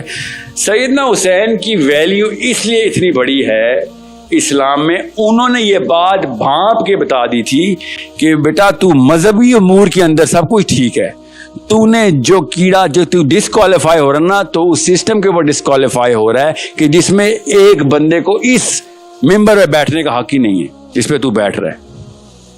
سمجھ آئی؟ اور یہ سب سے بڑا واقعہ ہے کہ جب ایک بندہ, آپ سوچیں میں آپ اور ورسز سیدنا حسین علیہ السلام, سوچیں انہوں نے کیا کیا کہ عورتیں اور بچے بھی لے آؤ سارے میرے, کسی کو نہیں, یہ نہ کسی کو امت میں آخری بچے کو بھی کسر ملے کہ ہاں ٹھیک ہے سیف پلے کر لینا, سیف پلے کر لینا, کسی ایک کو بھی نہیں. اور یہ خالی ہسٹری کا واقعہ نہیں ہے, بخاری شریف میں پورا واقعہ حدیث میں ہے. عبداللہ بن عباس کا وہ خواب دیکھیں جو بخاری میں, نبی علیہ السلام نے خواب میں بتایا, خون کی شیشی پکڑ کے آئے نبی علیہ السلام, جس ٹائم حسین علیہ السلام شہید ہو رہے ہیں, نبی علیہ السلام عبداللہ بن عباس کے خواب میں بتا رہے ہیں. It's not a small matter. کیوں؟ واقعی میں اسلام کا سسٹم توڑنے کی پہلی اینٹ رکھ دی تھی جدید نے. ٹوٹا نہیں, ظاہر ٹوٹتے بھی تو ٹوٹا ہے نا, عباسیوں نے بھی وہی سسٹم چلایا کہ, اور اس کے بعد امیس کے بعد عباسی آئے, 300-400 سال تک وہ سسٹم نہیں ٹوٹا, مگر سسٹم کی بنیاد کچی سے کچی سے کچی ہوتی رہی. اس کے بعد ظاہر ہے پھر خلافت کے علاوہ ملوکیت تو نارسسزم ہی ہے. کیا مطلب ہے نارسسزم؟ اب مریم نواز شریف یا بلاول سے کوئی پوچھے نا کیا سی وی دکھا بیٹا, تجھے کیوں, تو کون ہے؟ میں جی نواز شریف کی بیٹی ہوں بس, یا میں زرداری صاحب کا بیٹا ہوں. یہ کوالیفیکیشن ہے؟ یہ کیا کوالیفیکیشن ہے بھائی؟ یہ تو بلکہ ڈسکوالیفیکیشن ہے, کیونکہ اسلام جو ہے یہ واحد دین ہے جو کہتا ہے دین کہ جو بندہ چاہتا ہے نا خلافت, وہ ڈسکوالیفائی اس کو نہیں ملے گی. سمجھ رہے؟ ورنہ سیدنا حسین نے نعرہ بھی لگا دینا تھا, مگر ان کو پتا تھا کہ جو چاہتا ہے اس کو نہیں ملے. تو نہیں بنے گا, جس مرضی کو بناؤ, تو ڈسکوالیفائڈ ہے. This is a problem that you better understand. Otherwise Allah تعالیٰ نے یہ نہیں کہا کہ میں دین بناؤں گا اور دین میں ہی قائم رکھوں گا. اللہ نے ہمیں کام دیا ہے, تم نے نہ کیا تو کوئی اور کسی اور سے کروا لوں گا کام, لیکن انسانوں سے ہی ہوگا, ورنہ تو بجلی ابھی گرے سارے کے سارے مسلمان ہو جائیں. اللہ تعالیٰ نے خود کہا یہ چاہتے ہیں کہ میں فرشتوں کے پر لگا کے بادل پہ آ کے بیٹھ جاؤں اور یہ دیکھ لیں کہ ہاں نظام یہی ہے صحیح, بات یہی صحیح, کتاب یہی درست ہے, تو وہ تو ایسے ہو جائے گا. یہ واحد امت ہے جس پہ غیب کا ٹیسٹ آیا. پچھلی امتوں میں آپ بنی اسرائیل کی ایک تو ہسٹری پڑھ لیں, قرآن میں بھی لکھی ہوئی ہے, ان کی کتابیں پڑھ لیں. روز ایسے معجزے ہو رہے ہیں کہ غیب کی کوئی کسر ہی نہیں ہے. کبھی کوئی کسی چیز کی بارش ہو رہی ہے, کبھی کس چیز کی, پھر آگ کا ایک شعلہ زمین میں چل رہا ہے, آگے آگے گائیڈ کرتا آ رہا ہے. اس سے پہلے سمندر پھاڑ چکے ہیں وہ. آج میں اور آپ سمندر پھاڑتا ہوا دیکھیں, اس کے بعد کوئی نماز چھوڑیں گے؟ سوچے ذرا, ان کے اوپر معجزے کے معجزے آئی جا رہے ہیں, اور نخرہ دیکھیں بنی اسرائیل کا, منو سلوہ اتری بھی ہے, اور کہہ رہے بور ہو گئے یار, بور ہو گئے. سو آپ میری اور آپ کی, ہماری امت کے اوپر ٹیسٹ ہی کوئی اور, ہم پہ غیب کا ٹیسٹ ہے. بچا تھا الحمدللہ, سب سے آسان ٹیسٹ ہے غیب کا, ورنہ ہمیں اللہ تعالیٰ اپنا جلوہ دکھا دیتے نا, کرتوت ہمارے پھر بھی وہی ہونے تھے. سوچیں ذرا, ہم پہ غیب کا ٹیسٹ ہے, اس لیے شاید پرسنٹیج میں ہم 1% بھی ہوں. نبی علیہ السلام نے اس لیے بشارت بھی دی تھی کہ میرے بھائی ابھی آنے ہیں. صحابہ نے کہا ہم آپ کے بھائی نہیں, نبی علیہ السلام نے کہا نہیں نہیں, تم میرے ساتھی ہو. بھائی میرے وہ ہوں گے جو بغیر دیکھے میرے پر ایمان لا کے وہ والے کام کریں گے جو تم ابھی کر رہے ہو. ہمارے بارے میں بات تھی نا, وہ جارج نہیں تھا ان کا جو chief of Donald Rumsfeld Europe کا, جب خالد بن ولید کے پاس آیا تو خالد بن ولید سے کہتا ہے کہ اس وقت خالد بن ولید سپر وائرل تھے نا, تو کہتا ہے کہ وہ میں نے وہ خالی تلوار دیکھنی تھی جو تمہارے نبی نے آسمان سے منگوائی ہے, جو ٹوٹتی نہیں ہے. خالد بن ولید ہارتے ہی نہیں تھے, تو خبر یہ پھیلی ہوئی تھی, وائرل ہوئی تھی یوٹیوب پہ اس وقت کہ اس کے پاس کوئی خاص تلوار ہے. تو خالد بن ولید نے کہا کہ میں تو ایک جنگ میں 11 تلواریں توڑ دیتا ہوں، تو جس تلوار کو ڈھونڈنے آیا اس کا نام اسلام ہے۔ علمی پوائنٹ نمبر 5 آخری، وہ اہل تشیع کا اعتراض ہے اور وہ کہتے ہیں 10 محرم کو یہ لوگ خوشی کے دن کے طور پر، عید کے طور پر مناتے ہیں، اور یہ آل امیہ کی سازش ہے 10 محرم واقعہ کربلا کو ڈائلیوٹ کرنے کے لیے، اس واقعے کو ہلکا کرنے کے لیے یہ حدیثیں گھڑی گئی ہیں۔ تو پنجتن پاک کی نسبت سے 5 جواب میں دیتا ہوں اس اعتراض کے بھی۔ جواب نمبر 1، اگر ہم اسے عید اس طریقے سے مانتے ہوتے جیسے عید ہوتی ہے تو عید کے دن روزہ ہوتا ہے؟ مسلمانوں کی عید میں تو روزہ نہیں ہوتا۔ یہ عید اس حوالے سے نہیں، یہ بار بار لوٹ کے آنے والا دن ہے، اور بخاری مسلم میں الفاظ ہیں شکرانے کے طور پہ نبی علیہ السلام نے اسے تعلیم فرمایا۔ عید کا لفظ نبی صلی اللہ علیہ وآلہ وسلم نے اس دن کے لیے نہیں بولا، وہ یہودی بولتے تھے، لیکن روزہ ہے اس کے اندر، لہٰذا مسلمانوں کے ساتھ اس حوالے سے کوئی بحث نہیں کی جا سکتی۔ اگر عید ہوتی تو کھانا پینے کا کام کرتے، روزہ تو نہ رکھتے۔ اور یہودیوں نے بھی اس لیے کہ موسیٰ علیہ السلام کو نجات دی گئی، جو میں نے بخاری مسلم سے احادیث بیان کی ہیں، اور یہ ایام اللہ میں سے ہے جو سورہ ابراہیم میں ہے نا، وَذَكِّرْهُمْ بِأَيَّامِ اللَّهِ، اے موسیٰ ان کو اللہ کے بڑے بڑے جو فیصلے کے دن ہیں ان سے ڈر سناؤ۔ اللہ کے بڑے بڑے فیصلے جو ہیں وہ 10 محرم عاشورہ کے دن ہوئے۔ آدم علیہ السلام کی توبہ قبول ہوئی، نوح علیہ السلام کی کشتی جو ہے وہ کنارے لگی، یونس علیہ السلام مچھلی کے پیٹ سے آزاد ہوئے، قوم سمود کو برباد کیا گیا، ابراہیم علیہ السلام کو آتش نمرود سے نجات ملی، اسی طریقے سے موسیٰ علیہ السلام کا ذکر تو بخاری مسلم میں ہے کہ فرعون کو ڈبویا گیا۔ تو یہ ایام اللہ میں سے تھا۔ جواب نمبر 2، یقیناً 10 محرم عاشورہ 61 ہجری کا جو واقعہ ہے، اس کی وجہ سے پوری امت غمناک ہے، ہم اس واقعے سے تو کوئی انکار نہیں کرتے، لیکن اس غم کی وجہ سے موسیٰ علیہ السلام کی جو وہ والی فضیلت ہے شکرانے والی، وہ ڈائلیوٹ نہیں ہوتی ہے، اس لیے کہ اگر ایک واقعے سے دوسرے واقعے کو ڈائلیوٹ کیا جائے تو میں اس میں الزامی اور پھکی والا جواب دیتا ہوں کہ حضرت حسین علیہ السلام کی شہادت سے بڑھ کر جو سانحہ ہے وہ مولا علی کی شہادت ہے۔ وہ کب ہوئی ہے؟ 21 رمضان کو۔ تو اب کیا ہم 21 رمضان کو غم کے طور پر مانتے ہوئے کیا رمضان کی فضائل کا انکار کر دیں گے؟ کبھی نہیں کریں گے، وہ تو اپنی جگہ رہیں گے۔ البتہ ہمارے لیے تو دکھ کا دن ہے، اور مولا علی کی تو شہادت اس لیے بھی دکھ ہے اس حوالے سے کہ المستدرک للحاکم میں حدیث ہے، انٹرنیشنل نمبر کے مطابق 4679، سنن نسائی الکبریٰ میں بھی ہے 8538۔ امام حاکم نے بھی صحیح کہا، امام ذہبی نے بھی صحیح کہا مسلم کی شرط کے اوپر، شیخ البانی نے 1743 سلسلہ صحیحہ میں لیا، شیخ زبیر لذیذ صاحب کے اصول پہ بھی غلام مصطفیٰ ظہیر صاحب نے اس حدیث کو صحیح کہا ہے کہ سیدنا علی سے نبی علیہ السلام نے فرمایا، اے علی میں تمہیں 2 بدبخت نہ بتا دوں جو انسانیت کی تاریخ میں سب سے بڑے بدبخت ہیں۔ پہلا وہ شخص ہے جس نے قوم سمود کی اونٹنی کو قتل کیا تھا اور اس کی وجہ سے اللہ کا عذاب آ گیا تھا، اور دوسرا بدبخت وہ ہوگا جو میری امت میں ہوگا، جو اے علی تمہیں قتل کرے گا، تمہارے سر پہ ایسی ضرب لگائے گا کہ تمہاری داڑھی جو ہے وہ سر کے خون سے رنگی جائے گی۔ یعنی جس طرح قوم سمود پہ عذاب آیا تھا نا اونٹنی کاٹنے کی وجہ سے، اس امت پہ بھی عذاب آیا حضرت علی کو قتل کرنے کی وجہ سے۔ یہ ریزیمبلنس آپ دیکھ لیں، اور واقعی اس کے بعد پھر امت کو وہ خلافت نصیب نہیں ہوئی دوبارہ، سوائے بیچ میں 2 سال عمر بن عبدالعزیز کے۔ تو حضرت علی کی جو شہادت کا دن ہے وہ تو اس سے بڑھ کے غمناک دن ہے، لیکن اس کی وجہ سے کوئی رمضان کی فضیلت کا انکار نہیں کرے گا۔ اسی طریقے سے 10 محرم کے اس واقعے سے وہ غم اپنی جگہ، 10 محرم کی اپنی فضیلت ڈسٹرب نہیں ہوگی۔ جواب نمبر 3، ہمارے محدثین منصف مزاج تھے، انہوں نے کوئی چیز امت سے نہیں چھپائی۔ اگر انہوں نے معاملات کو ڈائلیوٹ کرنا ہوتا نا، تو یہ جو انڈیا پاکستان کے اندر یہ نئی بدعت 30-40 سال سے جو شروع ہوئی ہے کہ 1 محرم کو حضرت عمر کی شہادت کا دن ڈکلیئر کر دیا ہے، تو ہمارے محدثین یہ کام کر کے جاتے، انہوں نے تو کوئی ایسی حرکت نہیں کی۔ آپ اہل سنت کی مین 3 کتابیں ہیں صحابہ کرام کے حالات کے اوپر، ان سے بڑی کوئی اور کتابیں نہیں۔ نمبر 1 الاستیعاب، امام ابن عبد البر، المتوفى 463 ہجری۔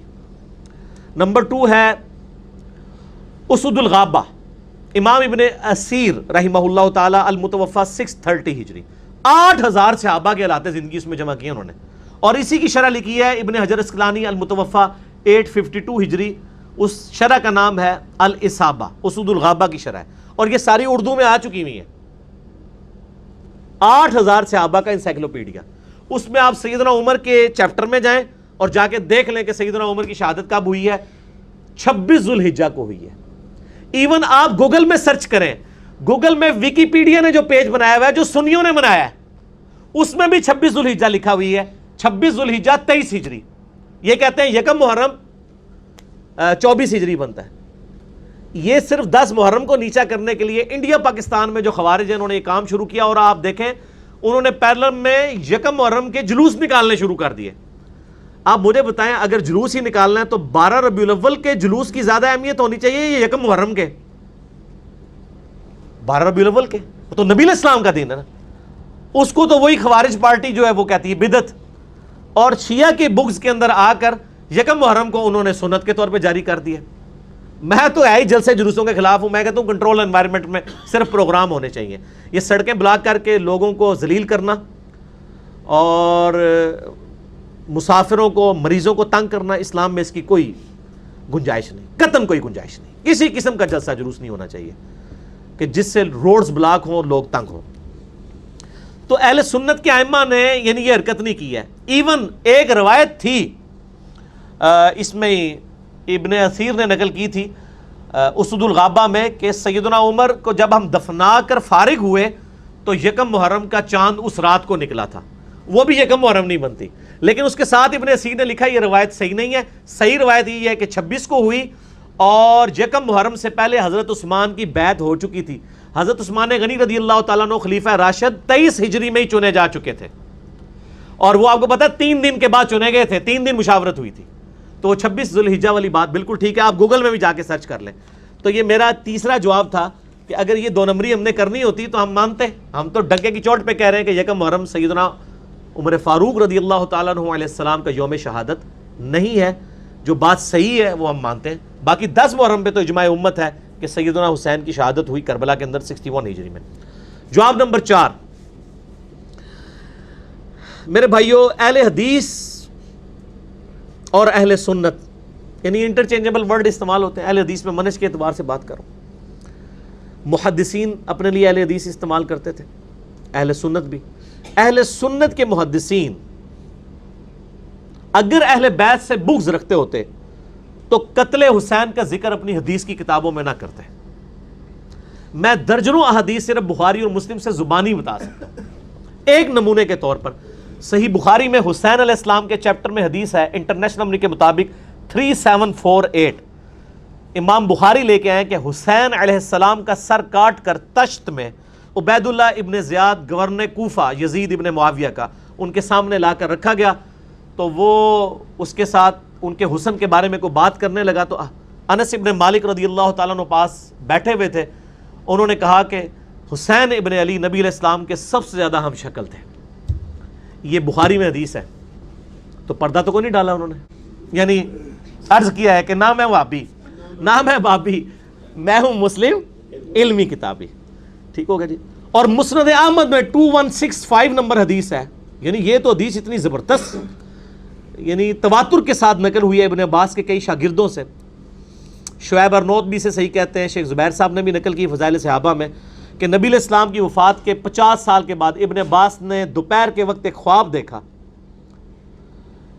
انہوں نے نبی صلی اللہ علیہ وآلہ وسلم کو خواب میں دیکھا, صحابی نے. اور بخاری مسلم کی حدیث ہے جس نے خواب میں مجھے دیکھا اس نے مجھے کو دیکھا. صحابہ کو تو حضور کی شکل کا بھی پتہ تھا. ابن عباس کہتے ہیں میں نے دیکھا کہ آپ صلی اللہ علیہ وآلہ وسلم کے بال مبارک گرد آلود ہیں, پرانگدہ حالت ہے, کپڑوں پہ گرد ہے, ہاتھ میں خون کی شیشی ہے اور پریشان کھڑے ہیں. میں نے پوچھا اللہ کے نبی علیہ السلام آپ کو کس نے غمزدہ کیا, یہ آپ کی کیا حالت ہے؟ تو آپ نے فرمایا آج میں صبح سے حسین اور اس کے ساتھیوں کا خون سمیٹ رہا ہوں. یہ ایک تشبیہ تھی. خواب جو ہے ایک علیحدہ سے ایک محکمہ ہے, وہ میرا آپ کلپ دیکھ لیں, لاکھوں لوگ دیکھ چکے ہیں. خواب میں دیدار مصطفیٰ صلی اللہ علیہ وآلہ وسلم میں نے ڈیٹیل بتائی ہے. یہ نہیں ہوتا کہ یہ فزیکلی پرفارم ہوا ہوتا ہے, یہ ایک تمثیل دکھائی جاتی ہے. ابن عباس کہتے ہیں میں ڈر کے اٹھا, میں نے وہ تاریخ اور دن نوٹ کیا. ظاہر اس وقت انٹرنیٹ کا دور نہیں تھا, میڈیا کا دور نہیں تھا. کچھ عرصے کے بعد خبر ملی کہ اسی دن 10 محرم جمعے کے دن 61 ہجری میں حسین ابن علی اور ان کے ساتھیوں کو بے دردی کے ساتھ کربلا میں شہید کیا گیا. اللہ کی لعنت ہو, اللہ کے فرشتوں کی لعنت ہو, اور تمام لعنت کرنے والوں کی لعنت ہو جنہوں نے اہل بیت کے ساتھ ظلم کیا. تو میرے بھائیو, یہ اہل سنت کے محدثین نے اپنی حدیث کی کتابوں میں واقعات نقل کی ہیں. ان کو کوئی 10 محرم کے ساتھ چڑ نہیں تھی. وہ تو مطلب دوسرے اینڈ پہ کھڑے ہوئے تھے, ناسبیوں کے خلاف کھڑے ہوئے تھے, یزیدیوں کے خلاف کھڑے ہوئے تھے. 5واں نمبر جواب آخری کہ اہل سنت کے محدثین نے تو اپنی حدیث کی کتابوں میں آل امیہ کو ننگا کیا ہے. بخاری اور مسلم کے اندر سب و شتم والی حدیثیں کہ حضرت معاویہ رضی اللہ تعالیٰ عنہ کے دور میں ممبروں پر مولا علی پر لعنت ہوتی تھی. صحیح مسلم کھول کے دیکھ لیں, 6229 نمبر حدیث ہے. ابو تراب پر اللہ کی لعنت, لعن اللہ ابو تراب نعوذ باللہ. عیسیٰ ابن سعد السعدی کو بلا کر حکم دیا گیا آل مروان کی طرف سے کہ آ کے ممبر پہ حضرت علی پہ لعنت کرو, انہوں نے انکار کیا. یہ مسلم شریف یہ حدیث جو ہے وہ بیان کرتے ہیں صحیح مسلم کے اندر. امام مسلم اگر ان کو 10 محرم سے بغض ہوتا کبھی یہ حدیث نقل کر سکتے تھے؟ کبھی بھی نہیں کر سکتے تھے. یہ بہت بڑا ثبوت ہے کہ اہل سنت کے محدثین الحمدللہ منصف مزاج تھے. لہٰذا یہی بخاری اور مسلم جو حسین کے ساتھ علیہ السلام لکھ رہے ہیں, آل امیہ کی کارستانیاں بتا رہے ہیں, سب و شتم کی حدیثیں روایت کر رہے ہیں, اگر وہ 10 ذوالحجہ 10 محرم کے روزے کی فضیلت بیان کریں تو ان کے اوپر شک نہیں کرنا چاہیے. وہ منصف مزاج لوگ تھے, بالکل صحیح سند سے ثابت ہے, اور الحمدللہ اس سے 10 محرم کے واقعے کے اوپر کوئی اثر نہیں پڑتا. باقی آپ کو ڈیٹیل دیکھنی ہے. میرا کچھ عرصہ پہلے لیکچر ریکارڈ ہوا, لاکھوں لوگوں نے دیکھا, رپلائی ٹو مولانا الیاس قادری آن حضرت معاویہ رضی اللہ تعالیٰ عنہ. اس میں نے کئی چیزیں بریلویوں کے ترجمے HD کیمرے میں دکھائے ہیں. بخاری مسلم نے کس طریقے سے آل امیہ کے دور میں جو کچھ برائیاں ہوتی تھی کھول کے بیان کی ہیں. لہٰذا ان کے بارے میں آپ تصور بھی نہ کریں کہ انہوں نے 10 محرم کو ڈائلیوٹ کرنے کے لیے کوئی اس طرح کی حدیثیں گھڑی ہیں. نعوذ باللہ من ذالک. بسم اللہ الرحمن الرحیم. الحمدللہ والصلاة والسلام علی رسول اللہ. When it comes to fasting, the best month to fast is Ramadan, obviously. And the second best is the month of Muharram, which is the first month in the Hijrah year. The Prophet said, alayhi wasallam, said, the best month to fast after Ramadan is the month of Muharram. And to select a particular date from that month would be the 10th day of the month of Muharram, known as Ashura, which is derived from the number Ashara, which is 10. This day, it was reported by Mother Aisha that the Prophet used to fast it, alayhi salatu wasalam, in the pre-Islamic era. And the tribe of Quraysh used to fast it. They used to say that this is the day where Allah Azza wa Jal repented upon Adam. And this is the day when the ark of Nuh settled down after the flood. And this is the day when Allah Azza wa Jal made Musa, peace be upon him, win and prevail over the sorcerers of Pharaoh. And none of this is authentic, but this is what was mentioned in the books of history. What is authentic is that fasting the 10th day of Muharram, which is known as Ashura, is so blessed that the Prophet said, alayhi salatu wasalam, it expiates the sin of the previous year. So it erases your minor sins of a whole year by simply fasting this day. Before the Prophet ﷺ died, he said, if I were to live next year, I will add to it, I will fast in addition to Ashura, the 9th. So the highest levels of fasting is to fast the 9th and the 10th. And it's a highly recommended sunnah, where you will get Allah's forgiveness if you do this. This is something we Muslims should try our level best to accomplish. May Allah Azza wa Jal make me and you among the winners. یا ایھا الذین آمنوا کتب علیکم الصیام کما کتب علی الذین من قبلکم لعلکم تتقون. اے ایمان والو، تم پر بھی روزہ فرض کیا گیا ہے جیسے کہ تم سے پہلے لوگوں پر کیا گیا تھا، تاکہ تمہارے اندر تقویٰ پیدا ہو جائے. تقویٰ کسے کہتے ہیں؟ لفظی معنی ہے بچنا، گناہ سے بچنا، حرام کام سے بچنا، حرام چیز کھانے سے بچنا، حرام خوری سے بچنا، حرام کاری سے بچنا. یہ بچنا. وقا یقی کے معنی ہے بچانا. وقنا عذاب النار. ہم دعا مانگتے ہیں اے اللہ ہمیں آگ کے عذاب سے بچا لے. تو وقا یقی بچانا، اتقا یتقی بچنا، خود بچنا، تاکہ تم بچ سکو، تمہارے اندر تقویٰ پیدا ہو جائے، تم اللہ کی نافرمانی سے بچو، گناہوں کے ارتکاب سے بچو، حرام خوری سے بچو. اس لیے تمہارے اوپر روزہ فرض کیا گیا. اب اس کی حکمت کو سمجھیے. دیکھیے، ایک ہے ہماری خودی، ہماری انا، جب میں کہتا ہوں میں، تو میں سے مراد کیا ہے؟ یہ ہاتھ میرا ہے، یہ پاؤں میرے ہیں، یہ آنکھیں میری ہیں، یہ سر میرا ہے، یہ جسم، میں کون ہوں؟ میں کی حقیقت ذرا مختلف ہے. انا، خودی، سیلف. ایک ہے ہمارا حیوانی وجود. اس حیوانی وجود میں وہی سارے تقاضے موجود ہیں جو حیوانات کے اندر ہیں. ہر حیوان کھانا جو ہے اسے چاہیے، انسان کو بھی چاہیے. ہر حیوان میں نسل کشی کے لیے شہوت کا مادہ ہے، ہمارے اندر بھی ہے. ہر حیوان کو کوئی نہ کوئی گھونسلہ ہو، کوئی بھٹ ہو، کوئی جگہ چاہیے رہنے کے لیے، آرام کرنے کے لیے، ہمیں بھی چاہیے. تو حیوانی تقاضے ہمارے جو ہمارے وجود کے اندر موجود ہیں، ان کے لیے کہا ہے، فرائڈ نے لفظ استعمال کیا ایڈیا لبیڈو. یہ ایڈیا لبیڈو بہت منہ زور ہے. بھوک لگتی ہے تو انسان کہتا ہے کچھ بھی ملے کھانے کو، حلال ملے حرام ملے کھاؤ. شہوت کا جذبہ جب جاگ اٹھتا ہے، برانگیختہ ہو جاتا ہے، تو پھر وہ تو چاہتا ہے تسکین ہونی چاہیے میری شہوت کی، جائز ناجائز، حلال حرام، صحیح غلط، سب چھوڑو اس کو. اس کے لیے کنٹرول پیدا کرنا، ضبط نفس، کہ آپ اپنے نفس پر کنٹرول کر سکیں، نفس آپ پر حاوی نہ ہو جائے، جو اس کا حکم دے، جو بھی وہ حکم دے آپ اس کی پیروی کریں.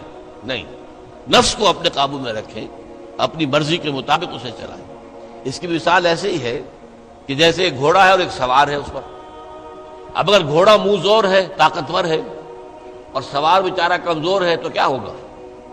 گھوڑا کہیں پٹک دے گا اس کو، کہیں کسی کھائی میں پھینکے گا یا کچھ اور کرے گا. لیکن اگر سوار بھی طاقتور ہے اور اس نے گھوڑے کو دبایا ہوا اپنے دونوں رانوں کے درمیان، گھوڑا محسوس کر رہا ہے کہ میرے اوپر جو بیٹھا ہے وہ جاندار ہے، تو پھر ظاہر بات ہے کہ اب یہ گھوڑا سوار کی مرضی کے مطابق چلے گا. ذرا سا اشارہ ہوگا ادھر مڑ جائے گا. اسی طرح ہمارا یہ نفس ہے، یہ حیوانی وجود جو ہے، یہ گھوڑے کے مانند ہے، اور ہماری انا یا ہماری خودی یا ہماری سیلف یہ اس پر سوار ہے. اگر سیلف کمزور ہے، گھوڑا طاقتور ہے، تو انسان کی ہلاکت، بربادی ہے، تباہی ہے. نفس حاکم ہو گیا، نفس سے ہمارا کہ ہم غلام بن گئے، تباہی اور بربادی ہوگی. ہاں اگر آپ کی انا مضبوط ہے، آپ کی خودی طاقتور ہے، آپ کی سیلف جو ہے اس کے اندر طاقت ہے، تو یہ حیوانی وجود اب آپ کے کام آئے گا. گھوڑا جیسے آپ کو آپ کی مرضی کے مطابق لے کر جائے گا، منزل تک پہنچائے گا، ایسے اس حیوانی وجود کو استعمال کر کے آپ نیکیاں کمائیں گے، خیرات حسنات، اللہ کو راضی کرنے کے لیے کام کریں گے. اس ہاتھ کو اسی کام کے لیے استعمال کریں گے، ان ٹانگوں کو اسی کام کے لیے استعمال کریں گے، اس زبان کو اسی کام کے لیے استعمال کریں گے. تو یہ ہے اگر آپ کا کنٹرول نفس پر ہے، اس کا نام ہے ضبط نفس. اس کنٹرول کے لیے روزے کی ایک مشقت کہہ لیں یا مشق کہہ لیں، یہ مشق ہے. دن میں شدید بھوک کے باوجود حلال چیز بھی نہیں کھائی، کھانا موجود ہے، شدید پیاس ہے. فرض کیجئے کہ آپ عین دوپہر میں دفتر سے یا کہیں کالج سے آپ آئے ہیں اور گھر پہنچے ہیں، تو شدید پیاس کی وجہ سے جب وہ موسم آ جائے گا جون کا اور مئی کے روزے جو ہیں، تو تب معلوم ہوگا کہ روزہ کہتے کسے ہیں. ابھی تو ہم کچھ دنوں سے عادی ہو گئے، سردی میں روزے تھے، روزہ کچھ کہتا ہی نہیں تھا. اب بھی ذرا ہے، کچھ تھوڑا سا رنگ دکھا رہا ہے، لیکن اکتوبر کا مہینہ ہے، اس میں وہ گرمی تو نہیں ہے نا. لیکن ہو سکتا ہے کہ اس وقت اگر روزہ ہو تو گلے کے اندر کانٹے پڑے ہوئے ہوں گے پیاس کی وجہ سے، اور گھر میں پہنچے تو معلوم ہے پانی موجود ہے، فریج موجود ہے، ٹھنڈا پانی موجود ہے، برفاب نہیں پینے. کیوں؟ اللہ کی اجازت نہیں. یہی وجہ دیکھیے، ذرا کڑوی بات آپ کو سنا رہا ہوں. فرض کیجئے ہیں روزے کی حالت میں آپ حرام کام کر رہے ہیں، کھانا تو نہیں کھا رہے، جھوٹ بول رہے ہیں تو حرام کام، سودی کاروبار کر رہے ہیں حرام کام، رشوت لے رہے ہیں یا دے رہے ہیں حرام کام. عین روزے میں اگر یہ کام ہو رہا ہے تو پھر یہ روزہ بے معنی ہے.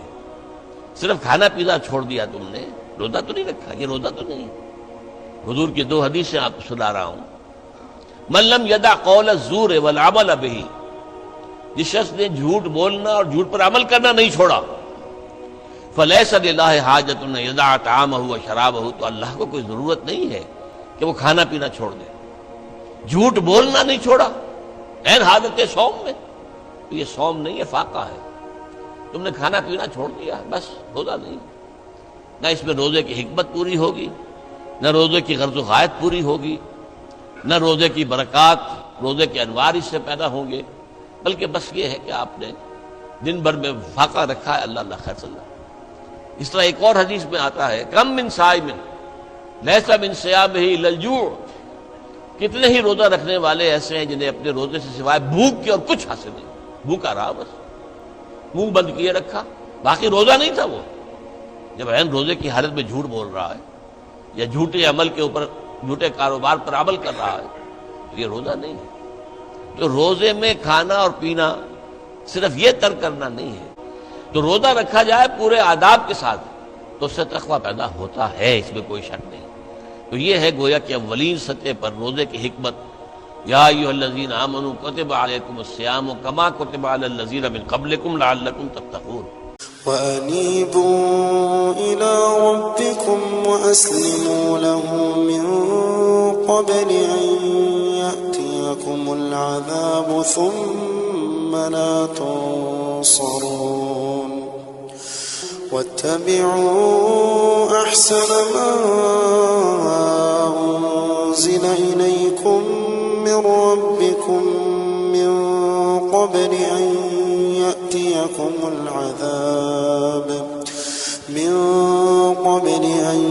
يَأْتِيَكُمُ الْعَذَابُ بَغْتَةً وَأَنتُمْ لَا تَشْعُرُونَ أَن تَقُولَ نَفْسٌ يَا حَسْرَتَ عَلَى مَا فَرَّطتُ فِي جَنبِ اللَّهِ وَإِن كُنتُ لَمِنَ السَّاخِرِينَ أَوْ تَقُولَ لَوْ أَنَّ اللَّهَ هَدَانِي لَكُنتُ مِنَ الْمُتَّقِينَ أَوْ تَقُولَ حِينَ تَرَى الْعَذَابَ لَوْ أَنَّ لِي كَرَّةً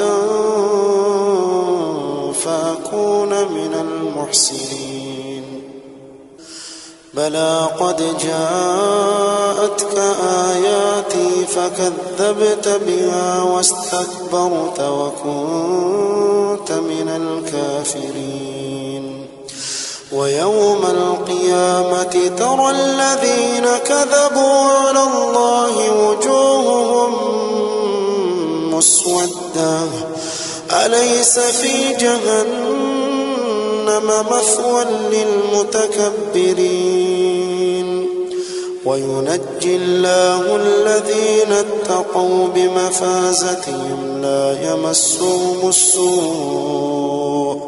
لا يمسهم السوء ولا هم يحزنون الله خالق كل شيء وهو على كل شيء وكيل له مقاليد السماوات والأرض والذين كفروا بآيات الله أولئك هم الخاسرون قل أفغير الله تأمروني أعبد أيها الجاهلون ولقد أوحي إليك وإلى الذين من قبلك لئن أشركت ليحبطن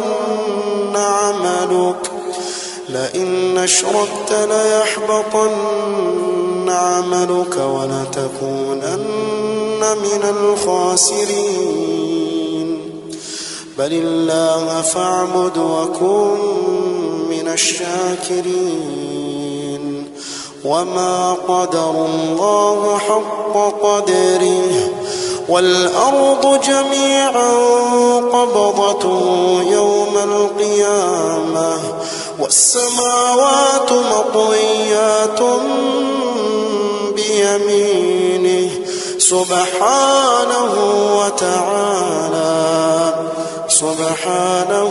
وتعالى عما يشركون ونفخ في الصور فصعق من في السماوات ومن في الأرض إلا من شاء ثم نفخ فيه أخرى فإذا هم قيام ينظرون وأشرقت الأرض بنور ربها ووضع الكتاب وجيء بالنبيين والشهداء وقضي بينهم بالحق وهم لا يظلمون ووفيت كل نفس ما عملت وهو أعلم بما يفعلون وسيق الذين كفروا إلى جهنم زمرا حتى إذا جاءوها فتحت أبوابها وقال لهم خزنتها ألم يأتكم رسل منكم يتلون عليكم آيات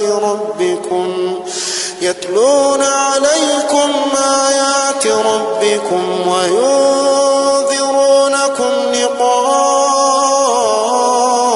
لقاء يومكم هذا قالوا بلى ولكن حقت كلمة العذاب على الكافرين قيل ادخلوا أبواب جهنم خالدين فيها فبئس مثوى المتكبرين وسيق الذين اتقوا ربهم إلى الجنة زمرا حتى إذا جاءوها وفتحت أبوابها وقال لهم خزنتها سلام عليكم طبتم فادخلوها خالدين وقالوا الحمد لله الذي صدقنا وعده وأورثنا الأرض نتبوأ من الجنة حيث نشاء فنعم أجر العاملين وترى الملائكة حافين من حول العرش يسبحون بحمد ربهم وقضي بينهم بالحق وقيل الحمد لله رب العالمين.